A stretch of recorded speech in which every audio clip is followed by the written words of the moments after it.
तो आज एक नया चैप्टर पढ़ना शुरू करते हैं, इलेक्ट्रिक करंट। ठीक है, तो इलेक्ट्रिक करंट क्या होती है सबको पता है। जब भी किसी क्रॉस सेक्शन में से कोई चार्ज फ्लो करता है, ठीक है, तो हम ऐसा कहते हैं कि उस क्रॉस सेक्शन में क्या है, करंट है। ठीक है, तो charges in motion constitute an electric current. ठीक है, जैसे मान लिया कोई वायर है, ठीक है, और इस वायर में चार्ज फ्लो कर रहे हैं। ठीक है, और मान लिया हमने कोई एक क्रॉस सेक्शन ले लिया। मान लिया ये क्रॉस सेक्शन मैंने चूज़ किया और यहाँ पे ये हमारा ऑब्जर्वर है। ठीक है, और ये कुछ टाइम डेल्टा टी टाइम तक वेट कर रहा है। ठीक, कितने टाइम तक वेट कर रहा है ये, डेल्टा टी टाइम तक। ठीक है, और इसने देखा इतने टाइम में, डेल्टा टी टाइम में कितना चार्ज इस क्रॉस सेक्शन में से पास कर जाता है, तो वो चार्ज मान लिया कितना है आपका, डेल्टा क्यू। ठीक है, तो जो इलेक्ट्रिक करंट डिफाइन की गई है आई, ठीक है, तो वो डिफाइन की गई है charge per unit time. Delta T time में डेल्टा क्यू चार्ज है, तो एक सेकंड में यूनिट टाइम में कितना चार्ज हो जाएगा, कितना चार्ज फ्लो कर जाएगा, तो वो हो जाएगा delta Q by delta T. ठीक है, तो ये आ गई आपकी एवरेज करंट। क्लियर? ठीक है, तो अगर हम वैसे देखें इलेक्ट्रिक करंट का क्या मतलब होता है, तो करंट का मतलब ही होता है फ्लो। ठीक है, अगर हीट करंट है तो मतलब flow of heat, water current है फ्लो ऑफ वाटर। ठीक है, तो करंट का मतलब भी क्या होता है, फ्लो। ठीक है, और जब चार्ज फ्लो करता है तो उसको हम क्या कहते हैं, इलेक्ट्रिक करंट। ठीक है, flow of charge is called electric current. ठीक है, तो अगर हम देखें कि चार्ज कैसे फ्लो करता है, ठीक है, तो अगर हम वायर वगैरह देखें, जो कंडक्टर्स होते हैं, जो मेटल्स होते हैं, तो मेटल्स में क्या होता है, फ्री इलेक्ट्रॉन्स होते हैं। ठीक है, उसमें क्या होते हैं, फ्री इलेक्ट्रॉन्स। ठीक है, तो जब इलेक्ट्रॉन पे नेगेटिव चार्ज होता है और जब इलेक्ट्रॉन मूव करता है तो हम क्या कहते हैं कि चार्ज फ्लो कर रहा है। जैसे मान लो कोई भी वायर है, कोई भी मेटल है, और उसमें उसके अंदर फ्री इलेक्ट्रॉन्स होते हैं और फ्री इलेक्ट्रॉन्स मूव करते हैं। ठीक है, जैसे मान लो इलेक्ट्रॉन्स हैं, ये आगे की तरफ मूव करेंगे। ठीक है, तो जो कंडक्टर्स होते हैं, मेटल्स होते हैं, उसमें जो फ्लो ऑफ चार्ज होता है, ठीक है, जो करंट फ्लो होती है वो इलेक्ट्रॉन की हेल्प से होती है। ठीक है, तो जो मेटल्स होते हैं लिख देते हैं यहाँ पे, या कंडक्टर्स,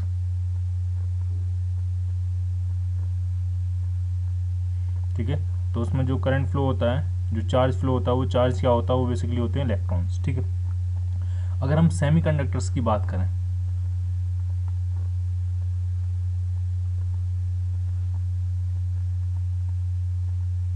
तो सेमीकंडक्टर्स के अंदर जो करंट होती है, जो फ्लो ऑफ चार्ज होता है, वो इलेक्ट्रॉन्स की वजह से होता है और होल्स की वजह से होता है। इलेक्ट्रॉन्स जो होते हैं वो नेगेटिवली चार्ज यूनिट होती है और जो होल्स होते हैं वो पॉजिटिवली चार्ज यूनिट होती है। ठीक है, तो सेमीकंडक्टर्स में जो फ्लो ऑफ करंट होता है वो किसकी वजह से होता है, इलेक्ट्रॉन्स की वजह से भी होता है और होल्स की वजह से भी होता है। जो चार्ज कैरियर होते हैं वो इलेक्ट्रॉन्स भी होते हैं और होल्स भी होते हैं। ठीक है, अगर हम सॉल्यूशन की बात करें, इलेक्ट्रोलाइट्स वगैरह की बात करें, अगर किसी सॉल्यूशन में, किसी इलेक्ट्रोलाइट में अगर हमें करंट फ्लो करानी है, तो उसमें जो चार्ज कैरियर होते हैं वो आयंस होते हैं आपके। ठीक है, पॉजिटिव आयंस भी होते हैं और नेगेटिव आयंस भी होते हैं। जैसे मान लिया NaCl का सॉल्यूशन है, तो उसमें Na पॉजिटिव, ये पॉजिटिव आयन होगा, और Cl माइनस, ये क्या होगा आपका, नेगेटिव आयन होगा। ठीक है, तो सिंपल है बहुत कि इलेक्ट्रिक करंट कब होती है, जब फ्लो ऑफ चार्ज होता है। ठीक है, अब फ्लो ऑफ चार्ज इलेक्ट्रॉन्स की हेल्प से भी हो सकता है, होल्स की हेल्प से भी हो सकता है और आयंस की हेल्प से भी हो सकता है। क्लियर? ठीक है, तो इस चैप्टर में जो बेसिकली हम डिस्कस करेंगे वो करेंगे इलेक्ट्रिक करंट इन वायर्स। ठीक है, वायर्स जो होते हैं वो कॉपर का भी हो सकता है, एल्युमिनियम का भी हो सकता है, मतलब किसी न किसी मेटल का होगा, और उसमें इलेक्ट्रॉन्स की हेल्प से हम करंट फ्लो कराते हैं। ठीक है, तो पहले आप कन्वेंशन देख लो कि अगर मान लिया इलेक्ट्रॉन्स इस डायरेक्शन में फ्लो हो रहे हैं, ये जो इलेक्ट्रॉन्स हैं ये आगे की तरफ जा रहे हैं, इस डायरेक्शन में फ्लो हो रहे हैं इलेक्ट्रॉन्स वायर में।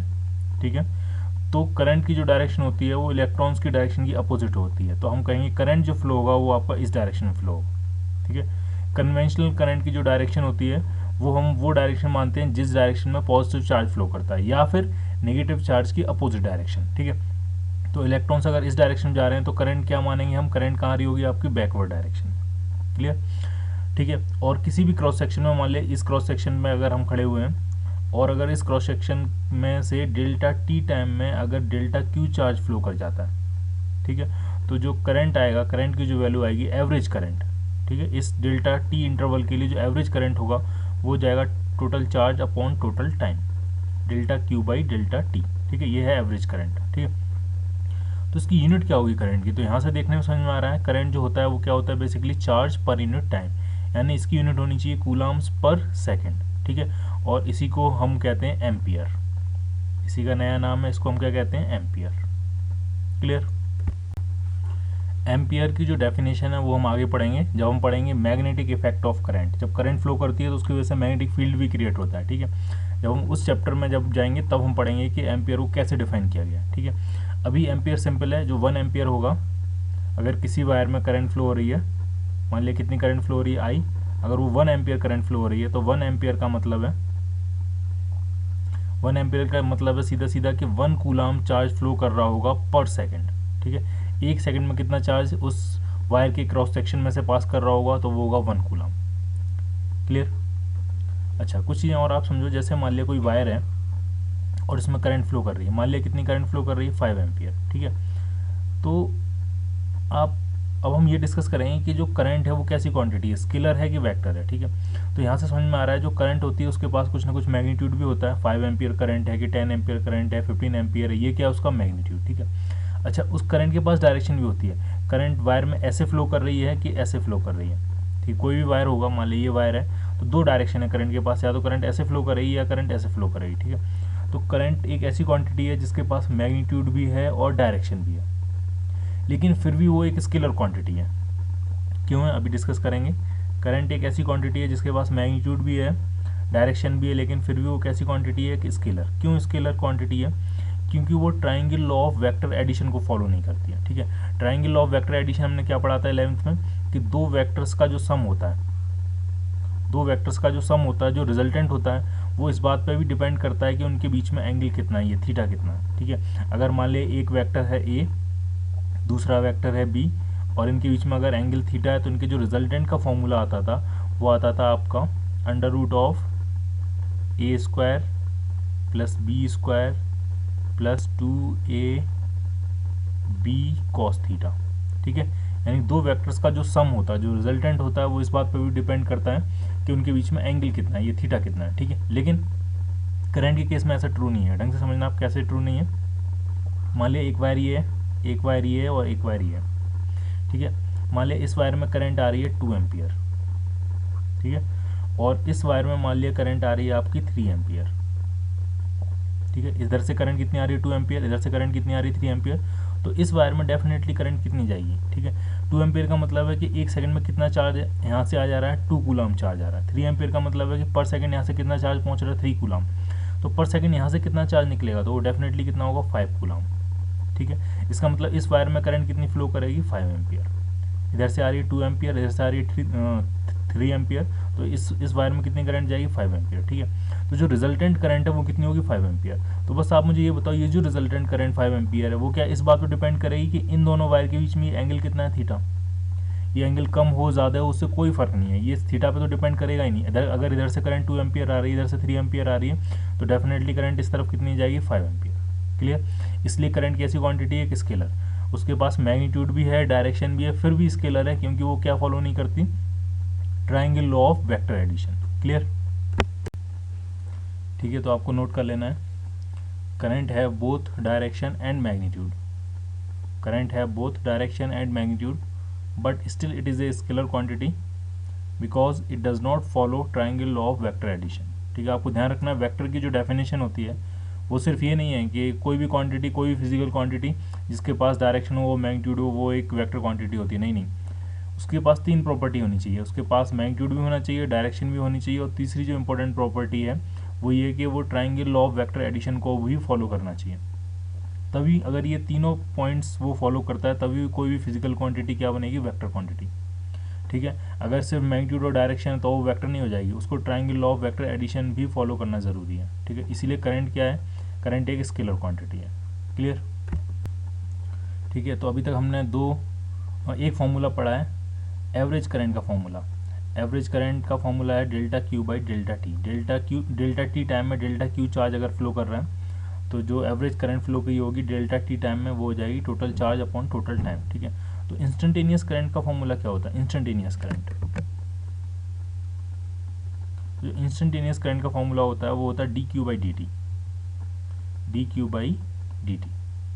ठीक है, इंस्टेंटेनियस करंट फाइंड करने के लिए हम वेरी स्मॉल टाइम इंटरवल लेंगे। कितना टाइम इंटरवल लेंगे, वेरी स्मॉल, वो होगा आपका स्मॉल डी टी। ठीक है, और उस डी टी टाइम इंटरवल में वेरी स्मॉल चार्ज फ्लो कर जाएगा, वो क्या होगा आपका डी क्यू। तो D Q by D T क्या बन जाएगी आपका instantaneous current. Clear. Average current क्या है, delta Q by delta T. अब एक क्वेश्चन करते हैं। मान लिया एक वायर है और उस वायर में T इज इक्वल टू 0 से चार्ज फ्लो होना शुरू होता है, ठीक है। T इज इक्वल टू 0 से पहले कोई चार्ज फ्लो नहीं कर रहा था और T इज इक्वल टू 0 के बाद चार्ज फ्लो करना स्टार्ट करता है और चार्ज जो फ्लो कर रहा है वो टाइम का फंक्शन दिया है, Q इज इक्वल टू दिया आपको t² plus 2t। Clear. T time में कितना चार्ज फ्लो कर जाएगा तो वो दिया आपको, टाइम का फंक्शन दिया है चार्ज t² प्लस 2t। मतलब ऐसा है कि अगर आपसे पूछा जाए कि एक सेकंड में कितना चार्ज फ्लो कर जाएगा, एक सेकंड में t इज इक्वल टू 0 से लेकर t इज इक्वल टू 1 तक, क्योंकि t इज इक्वल टू 0 से पहले कोई चार्ज फ्लो नहीं कर रहा था, t इज इक्वल टू 0 से लेकर t इज इक्वल टू 1 तक कितना चार्ज फ्लो कर जाएगा। तो बस कुछ नहीं करना है आपको, t की वैल्यू 1 इसमें पुट कर देनी है। तो 1 का square 1 plus 2 3 coulombs charge flow कर जाएगा, ठीक है। अगर कोई पूछे आपको t is equal to 3 seconds में कितना चार्ज या 4 सेकंड्स में कितना चार्ज फ्लो कर जाएगा, टोटल 4 सेकंड्स में, ठीक है, कितना चार्ज फ्लो कर जाएगा, तो बस t की वैल्यू इसमें क्या पुट कर देनी, 4 का square 16 plus 8 24 coulomb charge flow कर जाएगा आपका, ठीक है। तो टाइम का फंक्शन चार्ज गिवन है आपको कि टी टाइम में कितना चार्ज फ्लो कर जाता है, तो वो इक्वेशन गिवन है, Q इज इक्वल टू कितना है, t² प्लस 2t, ठीक है। और इस इक्वेशन के लिए टाइम पॉजिटिव होना ज़रूरी है क्योंकि 0 से पहले कोई चार्ज नहीं फ्लो कर रहा था, ठीक है। तो क्या क्या पूछा गया है इसमें, तो वो देखते हैं। तो फर्स्ट पार्ट में पूछ रहे हैं इसमें charge flow in third second में कितना चार्ज फ्लो करेगा वो आपसे पूछा गया, ठीक है। तो अगर आप इसमें t की वैल्यू 3 पुट कर दोगे तो वो तो आ जाएगा टोटल 3 सेकंड्स में कितना चार्ज फ्लो करेगा, और हमसे टोटल 3 सेकंड्स में नहीं पूछा गया, हमसे पूछा गया है कि थर्ड सेकंड में कितना चार्ज फ्लो करेगा, ठीक है। तो हम क्या करेंगे, टोटल 3 सेकंड्स का चार्ज फ्लो फाइंड कर लेंगे और टोटल 2 सेकंड्स में कितना चार्ज फ्लो होगा वो फाइंड कर लेंगे और फिर दोनों को माइनस कर देंगे, तो थर्ड सेकंड में कितना चार्ज फ्लो होगा वो आपसे मिल जाएगा, ठीक है। क्लियर। तो टोटल 3 सेकंड्स में कितना चार्ज फ्लो करेगा तो वो फाइंड करते हैं। तो अगर उसको Q3 बोलें, Q3 नहीं कहते हैं, Q3 कह देते हैं, Q3 टोटल 3 सेकंड्स में कितना चार्ज फ्लो करेगा, तो t की वैल्यू इसमें क्या पुट कर देंगे, 3 का स्क्वायर 9 प्लस 3 2 6, तो वो हो जाएगा 15 कूलम। क्लियर। और टोटल 2 सेकंड्स में कितना चार्ज फ्लो करेगा, तो t की वैल्यू 2 पुट कर देंगे, 2 2 4 प्लस 2 2 4 8 कूलम्स, ठीक है। तो थर्ड सेकंड में कितना चार्ज फ्लो करेगा Q3, तो वो जाएगा टोटल 3 सेकंड्स का चार्ज माइनस टोटल 2 सेकंड्स का चार्ज, तो 15 माइनस 8, तो ये आ जाएगा आपका 7 कूलम्स, ठीक है। तो थर्ड सेकंड में कितना चार्ज फ्लो करेगा, 7 कूलम, ठीक है। तो ये हो गया फर्स्ट पार्ट। सेकंड पार्ट में पूछ रहे हैं average current in the interval t is equal to 1 to t is equal to 4 seconds. t is equal to 1 से लेकर t is equal to 4 seconds का एवरेज करंट पूछा है। तो पहले तो ये फाइंड करेंगे कि इस टाइम इंटरवल में कितना चार्ज फ्लो करेगा, ठीक है। तो फिर से वैसे ही करेंगे, टोटल चार्ज अगर फाइंड करना तो टोटल 4 सेकंड्स का चार्ज फाइंड करेंगे और उसमें से 1 सेकंड में कितना चार्ज फ्लो होगा वो माइनस कर देंगे, ठीक है। तो जरा फाइंड करते हैं, टोटल 4 सेकंड्स में कितना चार्ज फ्लो कर जाएगा, Q4, तो बस t की वैल्यू 4 पुट कर देनी है और फाइंड भी कर चुके हैं हम 4 सेकंड्स का चार्ज, तो वो 24 कूलम आया था, ठीक है। तो वो कितना आ जाएगा 24 कूलम्स, ठीक है। और टोटल 1 सेकंड में कितना चार्ज फ्लो करेगा तो वो भी हम फाइंड कर चुके थे, वो कितना आया था 3 कूलम्स, ठीक है। तो इस इंटरवल में कितना चार्ज फ्लो कर जाएगा 1 to 4, इस इंटरवल में कितना चार्ज फ्लो कर जाएगा, अगर इसको डेल्टा Q लिखें तो वो हो जाएगा आपका 24 माइनस 3, दैट मीन्स 21 कूलम्स, ठीक है। और टाइम इंटरवल कितना बड़ा है आपके पास, तो टाइम इंटरवल है 1 से 4, यानी टोटल 3 सेकंड्स का टाइम इंटरवल है आपके पास, ठीक है। तो एवरेज करंट जो होती है वो होती है total charge upon total time, that will B 21 Coulomb's has flown in 3 seconds, तो 21/3, तो ये आ जाएगा आपका 7 एम्पियर। क्लियर। थर्ड पार्ट करते हैं। थर्ड पार्ट में पूछा गया instantaneous current at t equal to 5 seconds.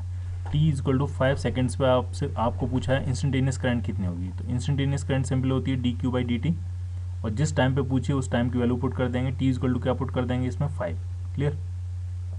देखते हैं कितना आएगा। तो इसको डिफरेंशिएट करें अगर टाइम के रिस्पेक्ट में, तो ये आ जाएगा 2t + 2, और टाइम की वैल्यू कितनी पुट करनी है इसमें 5। ये बन जाएगी आपकी instantaneous current at t equal to 5 seconds. ठीक है, तो बस 5 को पुट कर दो तो ये आ जाएगा 12 एम्पियर। तो exact t equal to 5 seconds पर कितनी करंट फ्लो हो रही होगी 12 एम्पियर। तो अभी तक क्या क्या पढ़ा वो रिवाइज कर लेते हैं। तो सबसे पहले हमने पढ़ी थी इलेक्ट्रिक करंट की बेसिक डेफिनेशन क्या होती है। तो electric current is the rate of transfer of charge through a certain surface और ए क्रॉस सेक्शन। ठीक है, किसी भी सरफेस और क्रॉस सेक्शन में से जो चार्ज ट्रांसफ़र हो रहा होता है और जिस रेट से चार्ज ट्रांसफ़र हो रहा होता है उसी रेट को हम क्या कहते हैं, रेट ऑफ चार्ज ट्रांसफ़र, उसी को हम क्या कहते हैं, इलेक्ट्रिक करंट। ठीक है, the direction of electric current is that of flow of positive charge. ठीक है, वो हमने देखा कि जो किसी भी वायर में किसी भी क्रॉस सेक्शन से जो करंट जो चार्ज फ्लो कर रहा है, तो जो करंट फ्लो होती है तो करंट की जो डायरेक्शन हम मानते हैं वो वही डायरेक्शन मानते हैं जो कि पॉजिटिव चार्ज की डायरेक्शन होती है। ठीक है, अगर नेगेटिव चार्ज की हेल्प से करंट फ्लो हो रही है तो नेगेटिव चार्ज के फ्लो की अपोजिट डायरेक्शन को हम क्या मानते हैं, करंट की डायरेक्शन। ठीक है, जैसे कि वायर में देखा था कि वायर में अगर इलेक्ट्रॉन्स मान लिया आगे की तरफ मूव कर रही है, ठीक है, इस तरफ जा रहे हैं इलेक्ट्रॉन्स, तो हम करंट की डायरेक्शन जो मानेंगे वो इलेक्ट्रॉन्स के फ्लो के क्या मानेंगे, अपोजिट मानेंगे। ठीक है, कन्वेंशनल करंट की डायरेक्शन वही डायरेक्शन होती है जो कि पॉजिटिव चार्ज के फ्लो की डायरेक्शन होती है। क्लियर। फिर थर्ड में करंट की वैल्यू निकालना सिखाया आपसे। If A charge delta Q cross an area in time delta T. ठीक है, कोई चार्ज है डेल्टा क्यू और वो किसी भी एरिया को कितने टाइम में क्रॉस कर जाता है, डेल्टा टी में, तो जो एवरेज करंट फ्लो होगी वो सिंपली हो जाएगी delta Q by delta T. ठीक है, और उसकी जो यूनिट होती है वो होती है चार्ज पर यूनिट टाइम यानी कूलम्स पर सेकेंड, और उसको हम क्या और कहते हैं, एम्पियर। क्लियर। स्केलर क्वांटिटी में करंट, इलेक्ट्रिक करंट जो है उसके अंदर डायरेक्शन भी है और मैग्नीट्यूड भी है, लेकिन फिर भी वो क्या है, एक स्केलर क्वांटिटी। क्यों है स्केलर क्वांटिटी, क्योंकि वो vector triangle of vector addition को फॉलो नहीं करती है। ठीक है, मैग्नीट्यूड भी है, डायरेक्शन भी, लेकिन फिर भी स्केलर क्वांटिटी है। ठीक है, और कैसे करंट हम कैसे ऐड करते हैं, तो जैसे सिंपल स्केलर ऐड होते हैं वैसे हम ऐड करते हैं। अगर कोई करंट यहाँ से आ रही है आई और इस तरफ चलेगी I1, इस तरफ आ गई I2, तो डेफिनेटली I किसके बराबर होगा, सिंपली I1 और I2 के बराबर होगा। ठीक है, उसका इस बात से कोई मतलब नहीं है कि ये एंगल अल्फा कितना है। क्लियर। अब एक क्वेश्चन करते हैं। इसमें क्या है, एक चार्ज पार्टिकल है, कुछ नाम दे देते हैं इसको, स्मॉल क्यू कह देते हैं, और ये चार्ज पार्टिकल सर्कुलर मोशन कर रहा है, यूनिफॉर्म सर्कुलर मोशन कर रहा है, और जिस सर्कल पे घूम रहा है उस सर्कल की रेडियस कुछ दिया है, मान लिया आपको स्मॉल आर। ठीक है, और कितनी स्पीड से घूम रहा है, तो वो स्पीड जो कांस्टेंट स्पीड से मूव कर रहा है, वो जो कांस्टेंट स्पीड दी है वो दिया आपको v। ठीक है, ये चार्ज पार्टिकल है, ये r रेडियस के सर्कल में यूनिफॉर्म सर्कुलर मोशन कर रहा है। ठीक है, तो जब चार्ज मूव करेगा तो करंट फ्लो होती है। ठीक है, तो इस चार्ज के मूवमेंट की वजह से इस पाथ के किसी भी क्रॉस सेक्शन से कितनी इफेक्टिव करंट फ्लो होगी वो आपसे पूछा गया। मान लिया ये ऑब्जर्वर आपका इस क्रॉस सेक्शन पर खड़ा है। ठीक है, तो इस ऑब्जर्वर को कितनी इफेक्टिव करंट पता लगेगी वो आपसे पूछा गया। ठीक है, तो जो चार्ज मूव कर रहा है वो क्या है, क्यू। ठीक है, और उसको टाइम कितना लगेगा, इसको इस क्रॉस सेक्शन में से एक बार पास करने में कितना टाइम लगेगा, तो जो टाइम पीरियड होगा इस मोशन का हो जाएगा total distance upon speed. Total distance कितनी होगी, 2πr, और कितनी स्पीड से मूव कर रहा है वो दिया है v। ठीक है, इस क्रॉस सेक्शन पर आप खड़े हो। ठीक है, तो इस टाइम इंटरवल में चार्ज एक बार पास कर जाएगा। ठीक है, एक बार पास करेगा, फिर इतने टाइम के बाद फिर दोबारा पास करेगा, फिर इतने टाइम के बाद फिर तीसरी बार पास करेगा। ठीक है, क्लियर। तो ये जो टाइम लिखा है मैंने, इस टाइम में एक बार चार्ज पास करेगा। ठीक है, यानी कितना चार्ज पास हो जाएगा उस क्रॉस सेक्शन से, क्यू। ठीक है, तो इफेक्टिव करंट कितनी फ्लो होगी, तो हो जाएगी total charge upon total time. Q charge pass कर रहा है कितने टाइम में, कैपिटल टी टाइम।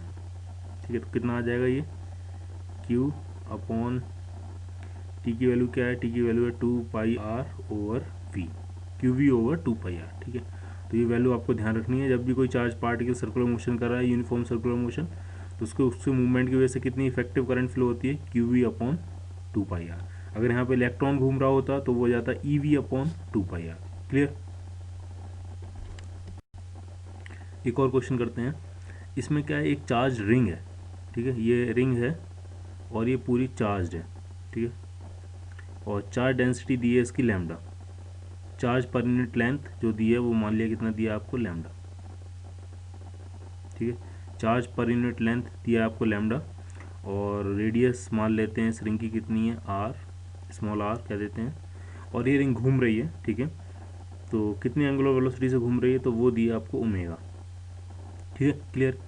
तो मान लिया एक क्रॉस सेक्शन आपने चूज़ किया, ये क्रॉस सेक्शन यहाँ पे लिया है। ठीक है, ये एरिया लिया है, और आपका ऑब्जर्वर यहाँ खड़ा है, और इस ऑब्जर्वर को कितनी इफेक्टिव करंट फ्लो होती हुई दिख रही है वो आपसे पूछा गया। ठीक है, तो सबसे पहले आप ये बताओ टोटल रिंग पे चार्ज कितना है। तो रिंग की जो लीनियर चार्ज डेंसिटी है वो है लैम्डा, और रिंग की टोटल लेंथ कितनी है तो वो है 2πr। तो रिंग पे जो टोटल चार्ज होगा क्यू, कैपिटल क्यू अगर लिखें तो वो हो जाएगा लैम्डा इंटू 2πr। क्लियर? ठीक है। और रिंग को एक बार पूरा सर्किल कंप्लीट करने में कितना टाइम लगेगा, तो वो जो टाइम होगा वो हो जाएगा, ओमेगा दिया आपको तो टाइम हो जाएगा आपका 2π/ओमेगा। ठीक है। एक बार रिंग को पूरा इस क्रॉस सेक्शन में से पास कर जाने में कितना टाइम लगेगा, तो वो टाइम है 2π/ओमेगा। और जब एक बार पूरी रिंग इस क्रॉस सेक्शन में से पास करके जाएगी इस क्रॉस सेक्शन में से, तो कितना चार्ज पास हो जाएगा इस क्रॉस सेक्शन में से, तो वो दिया आपको कैपिटल क्यू, वो हमने फाइंड कर लिया है, लैम्डा इंटू 2πr। ठीक है। तो इस क्रॉस सेक्शन में से कितनी इफेक्टिव करंट फ्लो होगी, तो करंट हो जाएगी total charge upon total time, that will be lambda into 2πr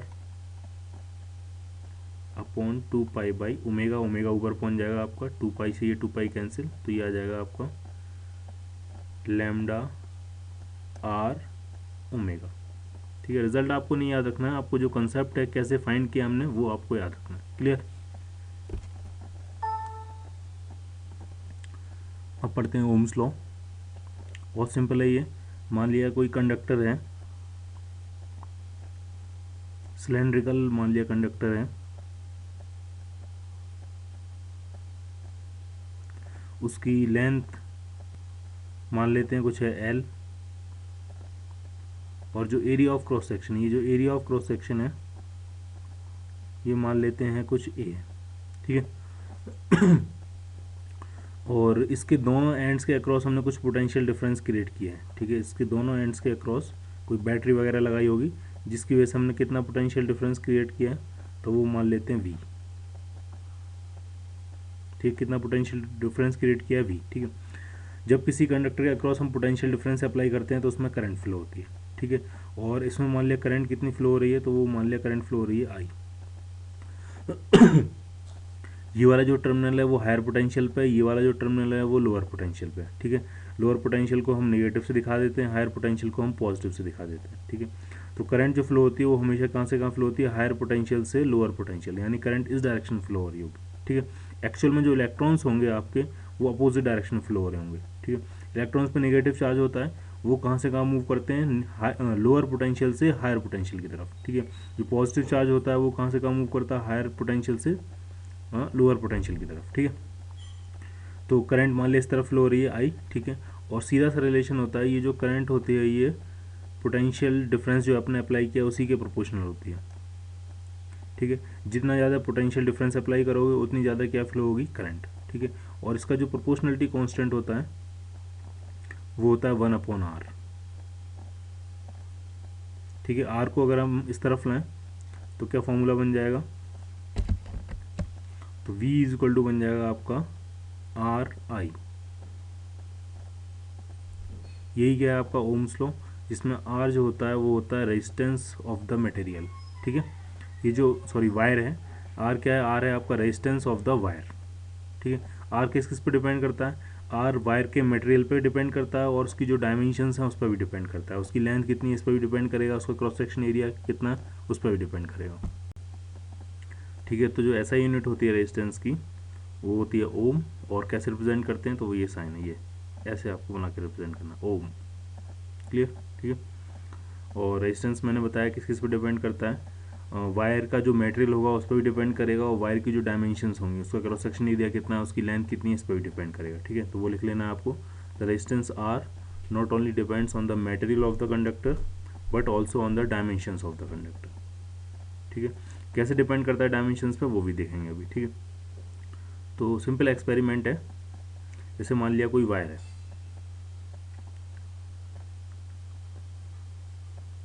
ठीक है, उसकी लेंथ मान ली L थी, और उसका जो क्रॉस सेक्शन एरिया था वो मान लिया कितना था, A था। ठीक है। ये क्रॉस सेक्शन एरिया कितना है, A। ठीक है। और आपके पास एक पर्टिकुलर बैटरी है, तो आपने वो बैटरी अप्लाई की है, V वोल्ट की मान लिया बैटरी है, उसके अक्रॉस पोटेंशियल डिफरेंस क्रिएट किया है, V वोल्ट की बैटरी है, जिसकी वजह से इसमें मान लिया कितनी करंट फ्लो हो रही है, तो मान लिया इसमें करंट फ्लो हो रही है I। ठीक है। जो बैटरी का पोटेंशियल डिफरेंस है वो फिक्स है, फिक्स बैटरी है आपके पास। ठीक है। करंट कितनी फ्लो हो रही है, I। ठीक है। और V इज इक्वल टू क्या होता है, IR। ठीक है। अब हम क्या करेंगे, हम इस वायर को स्ट्रेच करेंगे। ठीक है। और इतना स्ट्रेच करेंगे या आप ऐसे समझो इस वायर को हम कट करेंगे और कुछ ऐसा बीच में से कुछ ऐसा कट करेंगे ताकि उसकी लेंथ जो है वो हाफ हो जाए। ठीक है, हम क्या कर रहे हैं, इस वायर को कट कर रहे हैं यहाँ से और कुछ ऐसा कट कर रहे हैं ताकि इसकी जो लेंथ है वो क्या हो जाए, हाफ हो जाए। ठीक है, और अब जो हाफ वायर आ जाएगा आपके पास, उस वायर के क्रॉस वही बैटरी लगाते हैं। ये हाफ वायर बचा है आपके पास अब, और इस वायर के क्रॉस भी हमने वही बैटरी लगाई है 20 वोल्ट की बैटरी। और अब इसमें देखेंगे इसमें करंट कितनी फ्लो होगी। ठीक है, तो जब इसमें करंट फ्लो कराई 20 वोल्ट की बैटरी लगा के, तब पता लगा इसमें अगर इसमें करंट आई फ्लो हो रही थी तो इसमें जो करंट थी वो 2i फ्लो हो रही थी। ठीक है, इसमें करंट कितनी फ्लो हो रही थी, 2i। ठीक है, इसका मतलब बैटरी तो वही है। ठीक है, करंट आपकी डबल हो गई है। करंट डबल तभी हो सकती है जब रेजिस्टेंस क्या हो गया हो, हाफ, क्योंकि इन दोनों का जो प्रोडक्ट है वो सेम रहना है।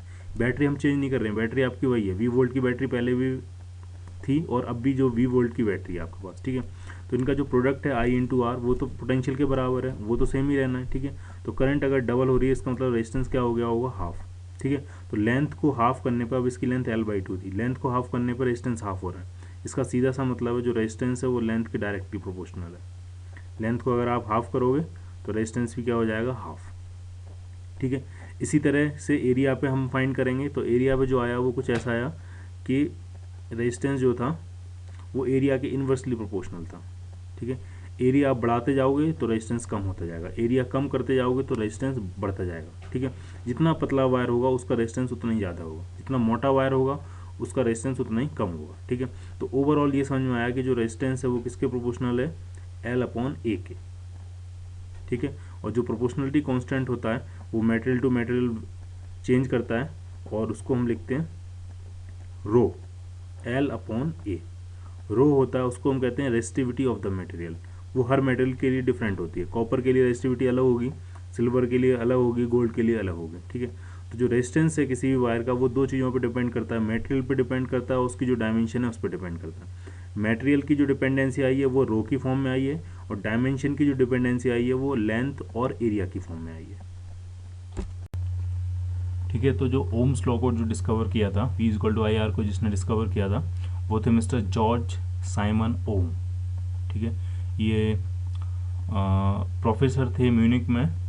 ठीक है, और इन्होंने ये कहा था कि जो करंट फ्लो है, ठीक है, और ये जो डिस्कवरी हुई थी वो हमें ये नहीं पता था कि करंट क्यों फ्लो करता है, इलेक्ट्रॉन्स की वजह से फ्लो करता है, क्यों फ्लो करता है, उससे बहुत पहले हो गई थी। ठीक है, जो करंट फ्लो की एक्चुअल मैकेनिज्म है उसके पता लगने के बहुत पहले ये ओम्स लॉ फाइंड कर लिया गया था। ठीक है, और उन्होंने ये कहा था कि जो करंट फ्लो है वो हीट फ्लो के ही एनालॉगस है। ठीक है, हीट कब फ्लो करता है किसी भी वायर में, अगर आप देखोगे तो जब तक आप टेम्परेचर डिफरेंस क्रिएट नहीं करोगे। ठीक है, जब तक आप दोनों एंड्स के अक्रॉस टेम्परेचर डिफरेंस क्रिएट नहीं करोगे, जब तक आप टेम्परेचर डिफरेंस अप्लाई नहीं करोगे तब तक इसमें हीट फ्लो नहीं होगा। ठीक है, जब हम टेम्परेचर डिफरेंस अप्लाई करते हैं तब हीट फ्लो होता है, और जितना ज़्यादा टेम्परेचर डिफरेंस अप्लाई करते हैं उतना ज़्यादा हीट फ्लो होता है। तो सेम उन्होंने कहा कि जब हम किसी वायर में पोटेंशियल डिफरेंस अप्लाई करते हैं तब करंट फ्लो होता है, और जितना ज़्यादा पोटेंशियल डिफरेंस अप्लाई करेंगे उतना ज़्यादा क्या होगा, करंट फ्लो होगा। यानी करंट किसके प्रोपोर्शनल होता है, पोटेंशियल डिफरेंस के।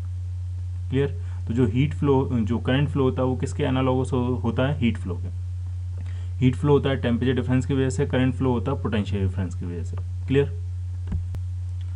अब पढ़ते हैं ड्रिफ्ट ऑफ इलेक्ट्रॉन्स। ठीक है, इसको बहुत अच्छे से आपने समझना है। ठीक है, जैसे कि मान लिया एक कंडक्टर का ये वायर है, ये मेटल का वायर है, एक ये मेटल है। ठीक है, और हमें पता है मेटल के अंदर फ्री इलेक्ट्रॉन्स होते हैं। ठीक है, और वो रैंडम मोशन में होते हैं। ठीक है, तो कुछ इलेक्ट्रॉन्स मैं बना देता हूँ। मान लिया एक इलेक्ट्रॉन ये है, एक इलेक्ट्रॉन ये है, एक इलेक्ट्रॉन ये है, ऐसे रैंडमली एक इलेक्ट्रॉन ये है, एक इलेक्ट्रॉन ये है, कुछ कुछ इलेक्ट्रॉन्स बना लेते हैं, और ये सारे रैंडम मोशन में होते हैं। मान लिया ये जो है ये ऊपर की तरफ मूव कर रहा है, ये मान लिया ये नीचे की तरफ मूव कर रहा होगा, ये कहीं इस तरफ मूव कर रहा है, ये कहीं इस तरफ मूव कर रहा है, इसका मूवमेंट, इसकी वेलोसिटी की डायरेक्शन कहीं इस तरफ है, इसको मान लेते हैं कहीं इस तरफ है, इसको मान लेते हैं ये कहीं इस तरफ जा रहा है, और इसको मान लेते हैं ये कहीं इस तरफ जा रहा है। ठीक है, रैंडम डायरेक्शन है इनकी। ठीक है, तो अभी कोई इलेक्ट्रिक फील्ड वगैरह नहीं है, ये सिंपल एक मेटल का एक वायर है, ये रखा हुआ है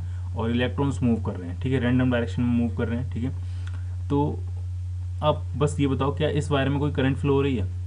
ठीक है, तो जैसे चार्ज तो मूवमेंट में है, चार्ज तो मूव कर रहा है, ये इलेक्ट्रॉन्स हैं, ये सारे चार्ज पार्टिकल हैं, कोई कहीं मूव कर रहा है, कोई कहीं मूव कर रहा है। और हमने बेसिक डेफिनेशन पढ़ी थी कि जब चार्ज मूव करता है तब करंट फ्लो होती है, ठीक है। तो इस पूरे वायर में जैसे रैंडमली कोई वायर पड़ा हुआ है और इस वायर में चार्ज मूव कर रहा है, ठीक है। इलेक्ट्रॉन्स डिफरेंट डिफरेंट डायरेक्शंस में मूव कर रहे हैं डिफरेंट डिफरेंट स्पीड से। तो आपको ये बताना है कि क्या इस वायर में कोई करंट फ्लो होगा, तो इस वायर में कोई करंट फ्लो नहीं होगा। क्यों नहीं होगा? क्यों? क्योंकि अगर आप इस वायर का कोई भी एक क्रॉस सेक्शन लेंगे, मान लिया इस वायर के अंदर ही आपने कोई एक सेक्शन लिया, क्रॉस सेक्शन, ठीक है।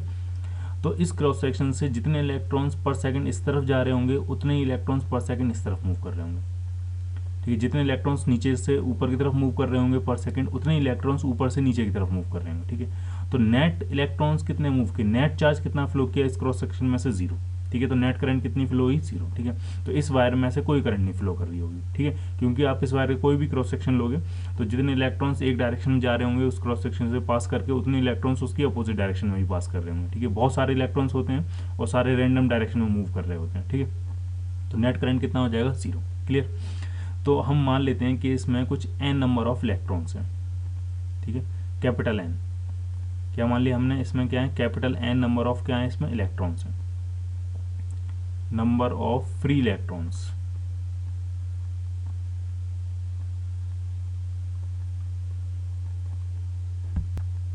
ठीक है। तो आपने क्या मान लिया? कैपिटल N नंबर ऑफ आपके पास फ्री इलेक्ट्रॉन्स है, ठीक है। मान लिया फर्स्ट इलेक्ट्रॉन की जो वेलोसिटी है इस टाइम t=0 पे अगर हम देख रहे हैं अभी, ठीक है, तो इस टाइम जो फर्स्ट इलेक्ट्रॉन की वेलोसिटी है वो मान लेते हैं u1 है। सेकंड इलेक्ट्रॉन की जो वेलोसिटी है वो मान लिया u2 है। थर्ड इलेक्ट्रॉन की जो वेलोसिटी है वो मान लिया u3 है। वेक्टर हैं ये सारे, क्योंकि इनकी डायरेक्शंस डिफरेंट डिफरेंट है तो इनकी जो वेलोसिटीज़ हैं वो भी डिफरेंट डिफरेंट होंगी, ठीक है। ऐसी डॉट डॉट डॉट ऐसी जो nth इलेक्ट्रॉन होगा उसकी वेलोसिटी मान लिया क्या है? un, ठीक है। ये t=0 पे तो इसको हम मानेंगे कि मान लिया इनकी ये इनिशियल वेलोसिटीज है, ठीक है। तो इनका जब हम अगर हम एवरेज निकालें, इनकी एवरेज वेलोसिटी कितनी होगी, इन सबको ऐड कर देंगे, ठीक है, और डिवाइडेड बाई जितने नंबर ऑफ आपके पास इलेक्ट्रॉन्स हैं उनसे हम उससे डिवाइड कर देंगे कैपिटल N से, ठीक है। तो ये डेफिनेटली 0 आना है। क्यों 0 आना है? क्योंकि ओवरऑल ढंग से समझो आप, इसलिए 0 आना है कि अगर कोई किसी इलेक्ट्रॉन की वेलोसिटी ऊपर की तरफ होगी तो कोई ना कोई इलेक्ट्रॉन ऐसा होगा जिसकी वेलोसिटी कहाँ मिलेगी? आपको नीचे की तरफ मिलेगी। तो वो दोनों जब आप ऐड करोगे तो नेट में कैंसिल आउट करके क्या दे देंगे? 0, ठीक है। कोई अगर राइट की तरफ मूव कर रहा होगा तो कोई ना कोई कहाँ मूव कर रहा होगा? लेफ्ट की तरफ भी मूव कर रहा होगा, ठीक है। क्योंकि ओवरऑल कोई करंट फ्लो नहीं हो रही हो, ओवरऑल इलेक्ट्रॉन्स का जो नेट मूवमेंट है वो 0 है, ठीक है। रैंडम मोशन है एकदम, कुछ ऊपर की तरफ मूव कर रहे हैं तो कुछ नीचे की तरफ, कुछ लेफ्ट की तरफ तो कुछ राइट की तरफ, कुछ इस तरह से मूवमेंट है। नेट मोशन कितना है? 0। तो नेट वेलोसिटी, एवरेज वेलोसिटी भी क्या हो जाएगी आपकी? 0, क्लियर, ठीक है। और इसमें हो क्या रहा होगा, जैसे ये जो इलेक्ट्रॉन्स मूव कर रहे हैं इनका मोशन कैसा होगा? ये मान लिया कोई इलेक्ट्रॉन मैंने यहाँ बनाया, ये इस तरफ मूव कर रहा है, ठीक है। ये मूव करता जाएगा, अचानक से इसको फिक्स्ड हैवी आयन मिलेगा, ठीक है। फ्री इलेक्ट्रॉन्स हैं तो इसमें आयंस भी होंगे और उससे ये कोलाइड करेगा। तो जब कोलिजन होता है उसका फिक्स्ड हैवी आयन से तो वो परफेक्टली इलास्टिक कोलिजन होता है, यानी जितनी स्पीड से वो टकराएगा उतनी स्पीड से क्या कर जाएगा? वो रिबाउंड कर जाएगा, क्लियर।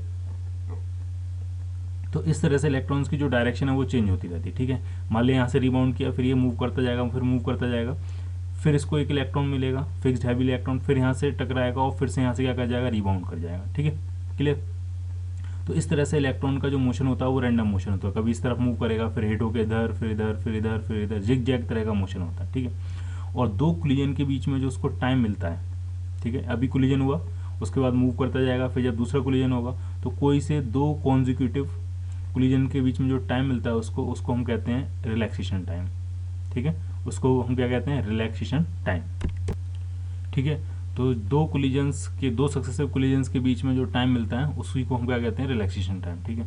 तो आपको ये ध्यान रखना है एवरेज टाइम, ठीक है। और ये टाइम डिफरेंट डिफरेंट होगा, ढंग समझो आप।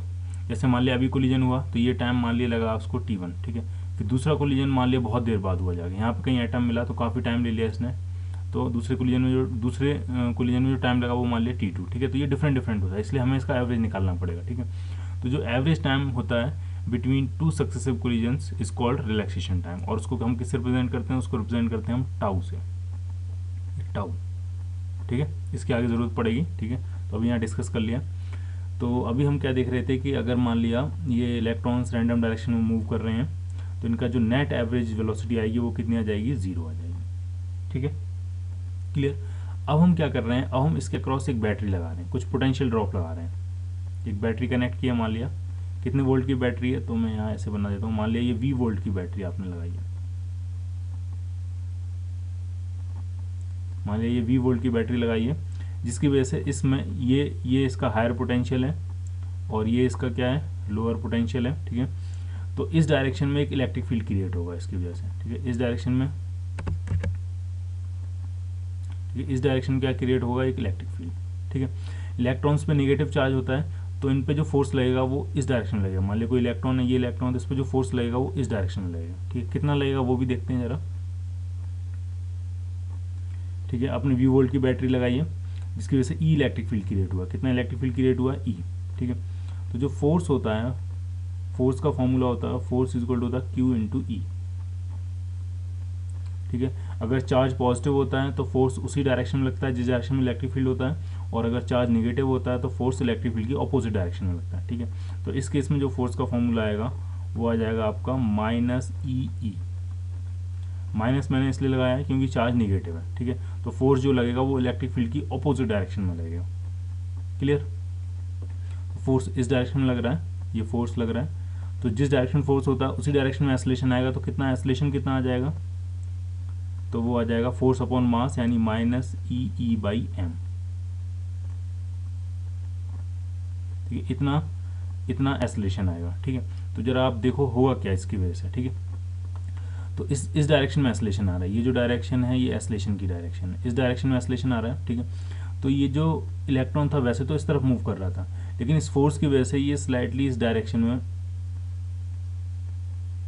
बेंड हो जाएगा, ठीक है। ये जा रहा था इस तरफ, अब ये इस डायरेक्शन में मूव करना शुरू कर दिया, क्यों, क्योंकि इस फोर्स इस एक्सेलरेशन की वजह से, ठीक है। ये इलेक्ट्रॉन वैसे ही इस डायरेक्शन में जा रहा था और इस फोर्स की वजह से थोड़ा और बेंड हो जाएगा, तो एक्चुअल में अब ये यहाँ पहुंचेगा, ठीक है। इस इलेक्ट्रॉन के बारे में बात करें, ये डाउनवर्ड जा रहा था लेकिन अब ये स्लाइटली लेफ्ट की तरफ बेंड हो जाएगा, ये इस तरफ पहुंचेगा यहाँ के, ठीक है। ये जा ही रहा है लेफ्ट में और इस डायरेक्शन में फोर्स और लगा है, ठीक है। तो ये थोड़ा और आगे तक चला जाएगा, यहाँ तक आ जाएगा ये, ठीक है। ये जा रहा था राइट डायरेक्शन में लेकिन एक्सेलरेशन अपोजिट डायरेक्शन में, तो ये इतनी दूर तक नहीं पहुंच पाएगा, ये थोड़ा पहले ही, थोड़ा यहाँ तक ही पहुंच पाएगा, ठीक है। ये इस तरफ जा रहा था, ये और बेंड हो जाएगा, ये कहीं यहाँ पहुंच जाएगा, ठीक है। ये इलेक्ट्रॉन इस तरह जा रहा था, इस पर इस तरफ फोर्स लगेगा तो ये इस तरफ मूव कर जाएगा कुछ ऐसे, ठीक है। तो अब आप इसको ढंग से देखो इसमें कि जो सारे इलेक्ट्रॉन्स हैं वो अपनी फाइनल पोजीशन से स्लाइटली कहाँ शिफ्ट हो रहे हैं, थोड़ा थोड़ा लेफ्ट की तरफ शिफ्ट हो रहे हैं। इसको यहाँ से यहाँ पहुँचना था लेकिन ये यहाँ पहुँच गया, इस इलेक्ट्रिक फील्ड की वजह से, इस फोर्स की वजह से, इस एक्सेलरेशन की वजह से। इसको यहाँ से यहाँ पहुँचना चाहिए था लेकिन ये यहाँ पहुँच गया, ठीक है। इसको यहाँ से यहाँ पहुँचना चाहिए था लेकिन ये यहाँ पहुँच गया, ठीक है। तो ये सारे इलेक्ट्रॉन्स थोड़ा थोड़ा शिफ्ट हो रहे हैं किस डायरेक्शन में, लेफ्ट की साइड में, ठीक है। तो अगर आप देखोगे अब इसमें स्टार्टिंग में इसमें कोई ओवरऑल चार्ज ट्रांसफर नहीं था, ठीक है। कोई ओवरऑल इलेक्ट्रॉन्स का मूवमेंट नहीं था, ठीक है। नेट मूवमेंट कितना था, 0, ठीक है। लेकिन अब बैटरी लगाने के बाद, इलेक्ट्रिक फील्ड अप्लाई करने के बाद, अब अगर आप देखोगे तो इलेक्ट्रॉन्स के अंदर एक ओवरऑल एक शिफ्ट हुई है, ठीक है। इस कंडक्टर के अंदर जो फ्री इलेक्ट्रॉन्स हैं, जो फ्री चार्ज है उसके अंदर एक ओवरऑल एक शिफ्ट हुई है, और वो शिफ्ट कहाँ किस डायरेक्शन में हुई है, टुवर्ड्स लेफ्ट, ठीक है। और जब ओवरऑल चार्ज मूव करता है उसी को हम क्या कहते हैं, करंट, ठीक है। तो जो इलेक्ट्रिक फील्ड अप्लाई किया है वो राइट की तरफ है, राइट डायरेक्शन में इस तरफ है, ठीक है। इस डायरेक्शन में इलेक्ट्रिक फील्ड आपका,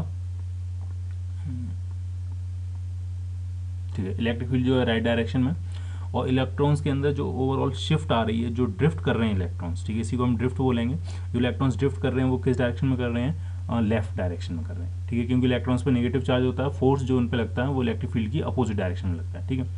तो जिस एवरेज स्पीड से वो लेफ्ट की तरफ मूव कर रहे हैं, ठीक है, जिस एवरेज स्पीड से वो लेफ्ट की तरफ मूव कर रहे हैं उसी को हम बोलेंगे ड्रिफ्ट स्पीड। और कैसे फाइंड करेंगे वो आपको आगे देखना है, ठीक है। तो t इक्वल टू 0 पे सबका एवरेज निकाला था, 0 आ गया था। अब मान लिया हम t equal to T time पे देख रहे हैं, किसी भी टाइम t पे, ठीक है।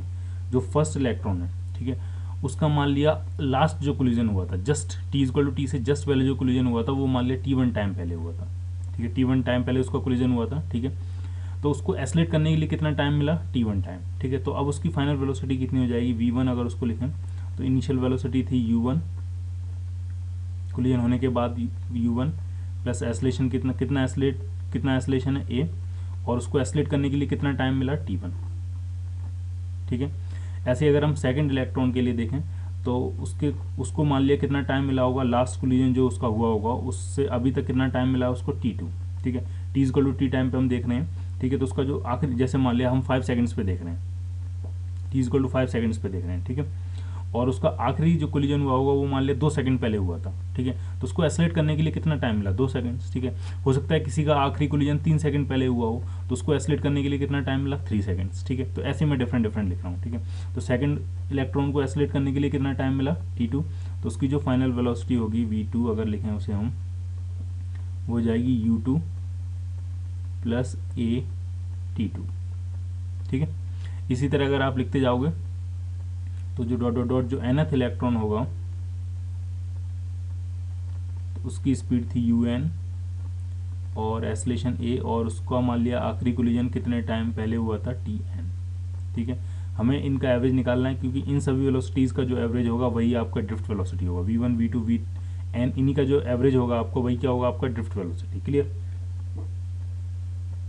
तो इनका एवरेज जो होगा, जिसको अगर हम vd लिख दें डायरेक्ट, तो वो हो जाएगा आपका u1 plus u2 plus dot dot dot un divided by n, plus a common आ जाएगा इसमें, और अंदर जो बचेगा वो हो जाएगा t1 plus t2 dot dot dot tn divided by n। अब ये क्या है, इसको आप जरा ढंग से देखो, ये क्या है, ठीक है। t1 टाइम फर्स्ट इलेक्ट्रॉन को जो टाइम मिला था पिछला कोलिजन जो हुआ था उससे अभी तक का टाइम, ठीक है। t2 सेकंड इलेक्ट्रॉन को जो टाइम मिला था लास्ट कोलिजन से अभी तक का टाइम, ठीक है। तो ये इनके रिलैक्सेशन टाइम है, ठीक है। दो कॉन्जिक्यूटिव कोलिजन, दो सक्सेसिव कोलिजन के बीच में जो टाइम मिलता है उसी को हम क्या कहते हैं, रिलैक्सेशन टाइम, ठीक है। तो पहले को कितना टाइम मिला है, आखिरी कोलिजन जो हुआ था और अब जो होने वाला है उसके बीच में कितना टाइम मिला है, t1, दूसरे को कितना मिला है, t2, ठीक है। तो इन सब का जो एवरेज होगा उसी को हम बोलेंगे एवरेज रिलैक्सेशन टाइम, ठीक है। और उसको किससे रिप्रेजेंट करते हैं, टाउ से, ठीक है। तो जो ड्रिफ्ट वेलोसिटी आ गई आपकी वो कितनी आ गई, आपको पता है इन सब का एवरेज तो 0 ही हो जाना है, ठीक है, वो हम पहले कर भी चुके हैं, ठीक है।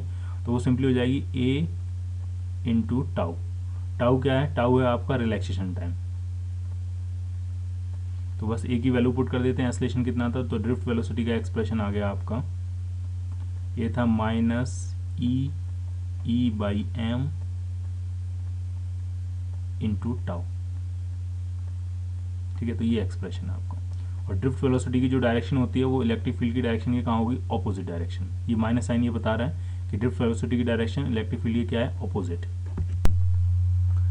ठीक है। तो अभी तक हमने ड्रिफ्ट वेलोसिटी का एक के लिए एक्सप्रेशन फाइंड किया। तो ड्रिफ्ट वेलोसिटी का जो मैग्नीट्यूड होता है vd अगर उसको लिखें तो वो होता था e by m। E force होता है, फोर्स में मास से डिवाइड करेंगे एक्सेलरेशन आ जाएगा, और एक्सेलरेशन में टाइम से मल्टीप्लाई कर देंगे तो वेलोसिटी आ जाती है, ठीक है। ऐसे आप याद रख सकते हो उसको। ई होता है फोर्स अपॉन मास हो गया एक्सेलरेशन इंटू टाउ, टाइम से मल्टीप्लाई करेंगे तो क्या मिल जाएगी, velocity, E by M into tau, ठीक है। ये ड्रिफ्ट वेलोसिटी की मैग्नीट्यूड, ठीक है। ये एक्सप्रेशन था। टाउ था वो था आपका रिलैक्सेशन टाइम। रिलैक्सेशन टाइम क्या होता है, average time between two successive collisions, ठीक है। तो अच्छा ठीक है, ये एक्सप्रेशन 1, इसको कह देते हैं इक्वेशन 1, ठीक है। और हमने ओम्स लॉ फाइंड किया था, तो ओम्स लॉ था v इक्वल टू क्या था आपका आर की वैल्यू क्या थी, रेजिस्टेंस, तो वो था रो एल अपॉन ए।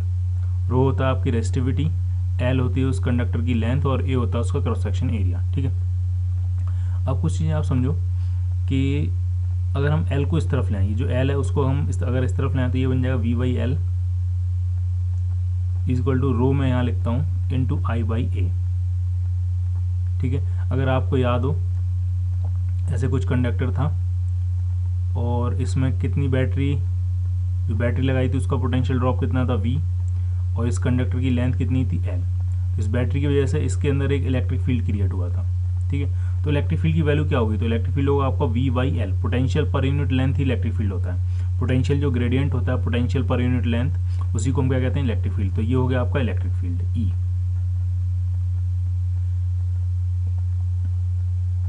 ये आपका रो, और I अपॉन ए क्या था, ए इसका क्रॉस सेक्शन एरिया था, ठीक है। ए क्या था, इस वायर का क्रॉस सेक्शन एरिया, ठीक है। तो करंट पर यूनिट एरिया जो होता है, per unit cross section area, basically current per unit cross section जो एरिया होता है उसको हम कहते हैं करंट डेंसिटी, और उसको हम रिप्रेजेंट करते हैं J से, क्लियर, ठीक है। और E is equal to rho J, ये वेक्टर इक्वेशन होती है। जिस डायरेक्शन में इलेक्ट्रिक फील्ड है उसी डायरेक्शन में करंट थी, और उसी डायरेक्शन में आपकी करंट डेंसिटी होती है। एक चीज़ आपको ध्यान रखना है, करंट तो स्केलर क्वांटिटी होती है, लेकिन जो करंट डेंसिटी है वो बेसिकली वेक्टर क्वांटिटी होती है। ठीक है, क्यों होती है वो आगे करेंगे अभी डिस्कस। ठीक है, रो को इस तरफ ले आते हैं, तो ये 1/रो बन जाएगा, 1/रो इंटू ई इजक्वल टू हो गया जे, और 1/रो, रो है रेजिस्टिविटी, 1/रेजिस्टिविटी जो होता है वो होती है कंडक्टिविटी। ठीक है, 1/रो, 1/रेजिस्टिविटी किसके बराबर होता है, कंडक्टिविटी, और उसको किससे रिप्रेजेंट करते हैं, सिग्मा से। ठीक है, तो फॉर्मूला जो बन गया वो ये बन गया, जे इजक्वल टू सिग्मा ई। ठीक है, और ये वेक्टर इक्वेशन है। करंट डेंसिटी वेक्टर क्वांटिटी होती है, इलेक्ट्रिक फील्ड भी वेक्टर क्वांटिटी होती है। वेक्टर क्वांटिटी क्यों है वो आप जरा ढंग से समझो। जब हम किसी वायर के बारे में बात करते हैं तो ये जो फॉर्मूला है ये भी हमने ओम्स लॉ से निकाला, V equal to I R से आया ये फॉर्मूला। ठीक है, तो इसको हम कहते हैं माइक्रोस्कोपिक ओम्स लॉ। ठीक है, ये जो फॉर्मूला है इसको हम क्या कहते हैं, J equal to sigma E, V equal to I R जो होता है वो होता है मैक्रोस्कोपिक ओम्स लॉ, और जे इक्वल टू सिग्मा ई जो होता है वो होता है माइक्रोस्कोपिक ओम्स लॉ। ठीक है, ये किसी पॉइंट के लिए डिफाइन होता है, किसी पूरे वायर के लिए नहीं होता डिफाइन। ठीक है, ये किसके लिए डिफाइन होता है, किसी पर्टिकुलर पॉइंट के लिए। ठीक है, इस पर्टिकुलर पॉइंट पे इलेक्ट्रिक फील्ड मान लिया ई है, और इस पर्टिकुलर पॉइंट पे जो करंट डेंसिटी है वो मान लिया क्या है, जे है। ठीक है, तो जे इक्वल टू किसके बराबर होता है, सिग्मा इंटू ई। ठीक है, तो ये माइक्रोस्कोपिक ओम्स लॉ ये सिर्फ किसी पॉइंट के लिए डिफाइन होता है, और इसमें जो जे होता है वो एक वेक्टर क्वांटिटी होता है, और जो ई होता है वो क्या होता है, वो भी एक वेक्टर क्वांटिटी होती है। ई इलेक्ट्रिक फील्ड है, जे क्या, करंट डेंसिटी। ठीक है, ध्यान रखना है करंट डेंसिटी जो डिफाइन होती है वो सिर्फ एक पॉइंट के लिए डिफाइन होती है। करंट डेंसिटी एक वेक्टर क्वांटिटी है, करंट जो होती है वो एक स्केलर क्वांटिटी होती है। ठीक है, तो ये माइक्रोस्कोपिक ओम्स लॉ। और सिग्मा क्या है इसमें, सिग्मा है आपकी कंडक्टिविटी। ठीक है, कंडक्टिविटी ऑफ द मटेरियल, वो किसके बराबर होती है, वो होती है 1/रेजिस्टिविटी। ठीक है, तो दूसरा जो हमने फॉर्मूला ड्राइव किया ओम्स लॉ, तो वो है J equal to sigma E, second equation. Clear. ठीक है, तो दो फॉर्मूले जो ड्राइव किए वो मैं लिख लेता हूँ यहाँ पे। एक तो था वी डी का, ड्रिफ्ट वेलोसिटी का, पहले भी लिख चुके हैं। ई होता है फोर्स, अपॉन मास कर देंगे तो ये आ जाएगा एक्सेलरेशन, और इंटू टाइम से डिवाइड कर देंगे तो आ जाएगी velocity, E by M into tau. ठीक है, इक्वेशन 1। दूसरा था आपका माइक्रोस्कोपिक ओम्स लॉ, वो था आपका J equal to sigma E, sigma conductivity, E electric field, J current density.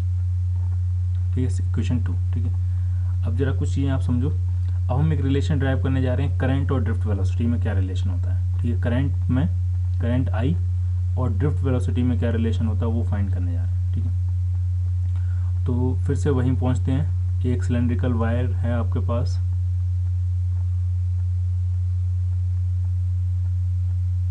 ठीक है, और उसमें आपने बैटरी वगैरह लगाई हुई है, कुछ इलेक्ट्रिक फील्ड क्रिएट किया है। ठीक है, इलेक्ट्रिक फील्ड कितना क्रिएट किया, ई, जिसकी वजह से इलेक्ट्रॉन्स जो हैं वो ड्रिफ्ट होना शुरू कर देंगे। ये जो इलेक्ट्रॉन्स हैं ये इस डायरेक्शन में एवरेज, किसी एवरेज स्पीड वी से ड्रिफ्ट होना शुरू कर देंगे।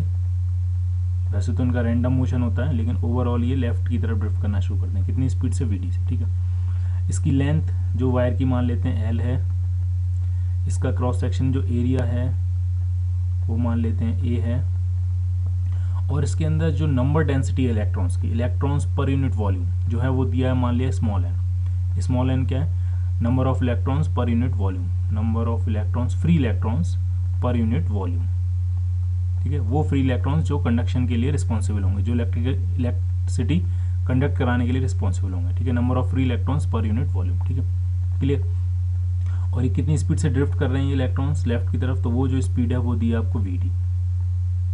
क्लियर। ठीक है, तो एक चीज़ आप बताओ, इसके अंदर टोटल चार्ज होगा कितना। ठीक है, आपने बैटरी लगाई होगी जिसकी वजह से इलेक्ट्रिक फील्ड क्रिएट किया है, मान लिया 20 वोल्ट की बैटरी लगाई है अगर आपने। ठीक है, तो इसके अंदर टोटल फ्री इलेक्ट्रॉन्स कितने होंगे, टोटल चार्ज कितना होगा फ्री इलेक्ट्रॉन्स की फॉर्म में। तो टोटल फ्री इलेक्ट्रॉन्स कितने होंगे, तो वो जाएंगे एन है number of electrons per unit volume, और इसका वॉल्यूम कितना है इंटू ए इंटू एल। ठीक है, ये है total number of free electrons. ठीक है, और एक इलेक्ट्रॉन पे चार्ज कितना होता है, ई, तो टोटल जो फ्री चार्ज हो गया क्यू, तो वो हो गया आपका एन ए एल इंटू ई। ठीक है, और ये टोटल चार्ज यहाँ से लेकर यहाँ तक कितने टाइम में मूव कर जाएगा। ठीक है, एक बार ये टोटल चार्ज पूरे वायर में से ऐसे निकल के कितने टाइम में यहाँ से यहाँ तक क्रॉस कर जाएगा। ठीक है, तो कितनी डिस्टेंस ट्रेवल करनी है, तो वो डिस्टेंस ट्रेवल करनी है एल, और कितनी स्पीड से चार्ज मूव कर रहा है तो वो स्पीड है वी डी। तो कितने टाइम में ये टोटल चार्ज क्रॉस कर जाएगा, तो वो टाइम होगा डेल्टा टी, तो वो हो जाएगा टोटल डिस्टेंस कितनी ट्रैवल करनी है एल, और कितनी स्पीड से चार्ज ट्रैवल कर रहा है वी डी स्पीड से, तो एल अपॉन वी डी। ठीक है, इतने टाइम में ये पूरा चार्ज एक बार इस वायर में से क्रॉस कर जाएगा ऐसे, ठीक है। एक बार ये पूरे इलेक्ट्रॉन ऐसे यहाँ से आगे और ये यहाँ से आ जाएंगे ऐसे, ठीक है। तो करंट कितनी फ्लो होगी, आई। तो आई होता है total charge upon total time. Total charge कितना क्रॉस कर रहा है, क्यू, और कितने टाइम में क्रॉस कर जाएगा, डेल्टा टी टाइम में। फटाफट सारी वैल्यू पुट कर देते हैं, N A L E upon L divided by V D. तो ये वी डी ऊपर आ जाएगा आपका, एल से एल कैंसिल। तो जो फॉर्मूला आया आपका करंट और वी डी के बीच में रिलेशन, आई इक्वल टू कितना आ गया, तो वो आ गया N E A V D. Clear. तो ये रिलेशन मिल गया आपको करंट और ड्रिफ्ट वेलोसिटी में, याद रखना है। आई करंट, एन है number density, number of electrons per unit volume, ठीक है। ई इलेक्ट्रॉन का चार्ज है 1.6 इंटू 10⁻⁻⁹। ए क्रॉस सेक्शन एरिया है, वी डी ड्रिफ्ट वेलोसिटी है, ठीक है। वी डी की वैल्यू क्या होती थी, तो वी डी जो होता था वो होता था आपका E by M into tau. Value put कर देंगे अगर वी डी की यहाँ पे, और ए को इस तरफ ले आते हैं, current upon area. Current upon area क्या हो जाएगा, तो एन ई, और वी डी की वैल्यू क्या है, ई बाई एम इंटू टाउ, ठीक है। थोड़ा और सॉल्व करते हैं इसको। तो करंट अपॉन एरिया ये क्या बन जाएगा, ये करंट डेंसिटी होती है, ठीक है, जे। और ये क्या हो गया, ये हो गया N E square tau by M into electric field E, ठीक है। तो ये एक रिलेशन बन गया है। और अगर इसको हम माइक्रोस्कोपिक ओम्स लॉ से अगर कंपेयर करें, तो माइक्रोस्कोपिक जो ओम्स लॉ होता था वो होता था J equal to sigma E, J equal to sigma E. तो अगर आप इससे कंपेयर करो इसको कुछ कह देंगे, कुछ इक्वेशन, और ये आपकी माइक्रोस्कोपिक ओम्स लॉ, इसको भी कुछ इक्वेशन कह देंगे, ठीक है। और जब इन दोनों इक्वेशंस को जब हम अगर कंपेयर करें, इसको ए कह देते हैं, इसको बी कह देते हैं, चलो ठीक है, कंपेयर करेंगे, ठीक है। तो इस तरफ जे जे है, इस तरफ ई है, तो ये जो कंडक्टिविटी है सिग्मा, ये किसके बराबर आ जाएगा, तो सिग्मा आ जाएगा आपका N E square tau by M. तो ये इंपॉर्टेंट फॉर्मूला ये आपको याद रखना है। किसी भी मेटल की जो कंडक्टिविटी होती है वो किसके बराबर होती है, N E square tau by M, ठीक है। एम आपका इलेक्ट्रॉन का मास है, कांस्टेंट है। ई जो है इलेक्ट्रॉन का चार्ज है, वो भी कांस्टेंट है, ठीक है। टाउ रिलैक्सेशन टाइम है, ये कुछ चीज़ों पे डिपेंड करेगा, जैसे कि टेम्परेचर कितना है मटेरियल का, उस पर डिपेंड करेगा ये एन। और जो एन है वो मेटल की प्रॉपर्टी होगी, ठीक है। कॉपर के अंदर पर यूनिट वॉल्यूम में नंबर ऑफ फ्री इलेक्ट्रॉन्स कुछ और होंगे, एल्यूमिनियम के अंदर नंबर ऑफ फ्री इलेक्ट्रॉन्स कुछ और होंगे, आयरन के अंदर number of free electrons per unit volume कुछ और होंगे, ठीक है। तो ये जो एन है वो मेटल की प्रॉपर्टी है, ठीक है। टाउ टेम्परेचर की प्रॉपर्टी है, और मेटल की भी प्रॉपर्टी है और टेम्परेचर की भी प्रॉपर्टी है। ई इलेक्ट्रॉन का चार्ज कांस्टेंट है, M mass of the electron वो भी कांस्टेंट है, ठीक है। तो ये जो रिलेशन है ये इंपॉर्टेंट है, ये आपको याद रखना है। कंडक्टिविटी का, रेजिस्टिविटी का रिलेशन क्या हो जाएगा, तो रेजिस्टिविटी होता है 1 अपॉन कंडक्टिविटी, तो हो जाएगा M upon N E square tau. एक नया टर्म डिफाइन करते हैं, मोबिलिटी। सिंपल है ये, ठीक है। मोबिलिटी को म्यू से रिप्रेजेंट करते हैं, और कैसे डिफाइन की गई है, तो वो सिंपल है, वो है drift velocity per unit electric field, ठीक है। तो वही लिखा है यहाँ पे, mobility mu defined as magnitude of drift velocity per unit electric field, ठीक है। पर यूनिट इलेक्ट्रिक फील्ड अप्लाई करने पे कितनी ड्रिफ्ट वेलोसिटी गेन करेंगे इलेक्ट्रॉन्स, उसी को हम क्या कहते हैं, मोबिलिटी, ठीक है। तो मोबिलिटी क्या है, magnitude of drift velocity per unit electric field, ठीक है। तो क्या फॉर्मूला बन जाएगा, म्यू इक्वल टू आ जाएगा magnitude of drift velocity per unit electric field. फटाफट वैल्यू पुट कर देते हैं। ड्रिफ्ट वेलोसिटी का मैग्नीट्यूड क्या होता है, तो होता है ई बाई एम इंटू टाउ, और इसमें किससे डिवाइड कर देंगे, इलेक्ट्रिक फील्ड से। तो इलेक्ट्रिक फील्ड और इलेक्ट्रिक फील्ड के मैग्नीट्यूड आपस में कैंसिल आउट हो जाएंगे, तो ये फॉर्मूला बन गया ई टाउ बाई एम, ठीक है। तो ये बेसिकली छोटी सी डेफिनेशन है, ध्यान रखनी है आपको, ई टाउ बाई एम, ये होती है mobility, drift velocity per unit electric field, ठीक है। यहाँ से ये फॉर्मूला भी बन जाता है कि ड्रिफ्ट वेलोसिटी का जो मैग्नीट्यूड होता है वो हो जाता है मोबिलिटी इंटू इलेक्ट्रिक फील्ड, ये भी आपको ध्यान रखना है, ठीक है, मोबिलिटी इंटू इलेक्ट्रिक फील्ड।